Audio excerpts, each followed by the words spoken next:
Welcome to my channel. Welcome to my channel.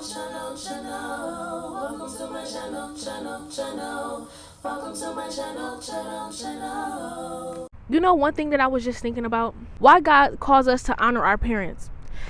And you know why? Because if we honor them, it's easy to honor him.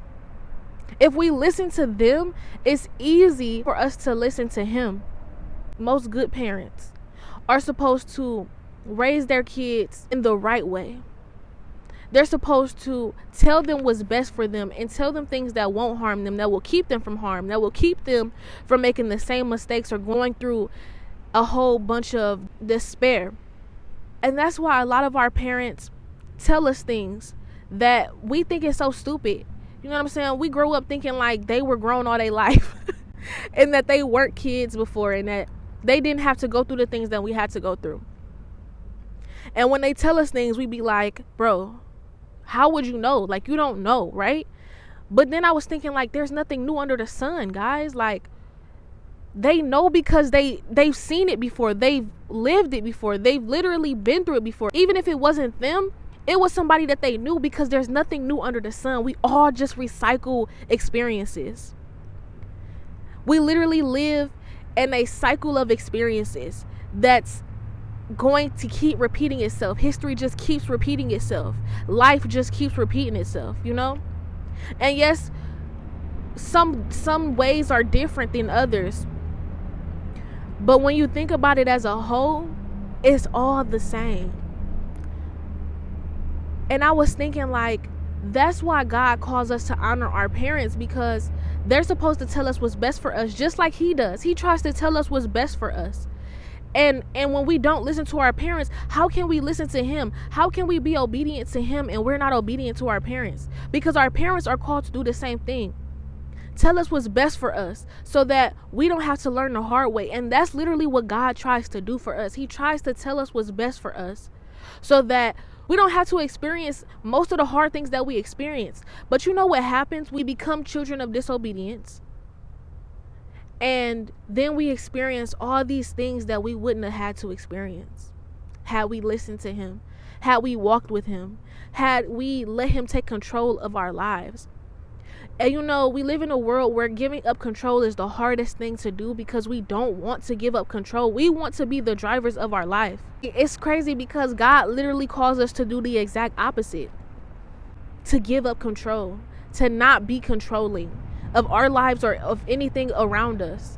This is encouragement to keep trying.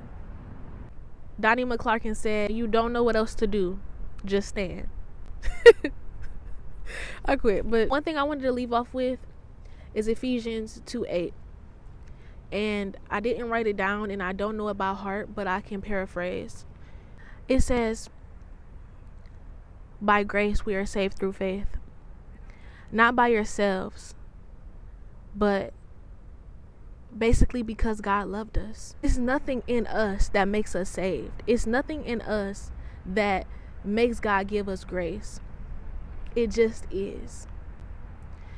And when you have faith that you are saved and you have faith that you have this grace, you can keep it. You can have it. You can have salvation through your faith, through the faith of Jesus and through the faith that you are saved. That's how you have it. That's how you keep it, guys. I feel like that doesn't make sense, but that's the best I can do as my human self. Go read it for yourself and let God minister to you how he will, because I'm not perfect and I don't know everything. But I hope you took encouragement from this video. I hope you know that you are loved and that by grace and by faith you are saved, and that God has the best interest for you in his heart and his mind and has a perfect plan in store for you. No matter what you think, it's nothing that will change that. No matter what the devil tries to spring on you, put in you, play with you about mentally, it's nothing that you can do to change that. Because God will still always be the same, no matter what the devil tries to lie and say to you. One thing about God, he doesn't change. The seasons change, people change, but he doesn't change. His word doesn't change. The truth is the same. He loves you. And he has something for you waiting in heaven. So, I hope this blesses you. Peace and love to you guys. I'll see you in another video.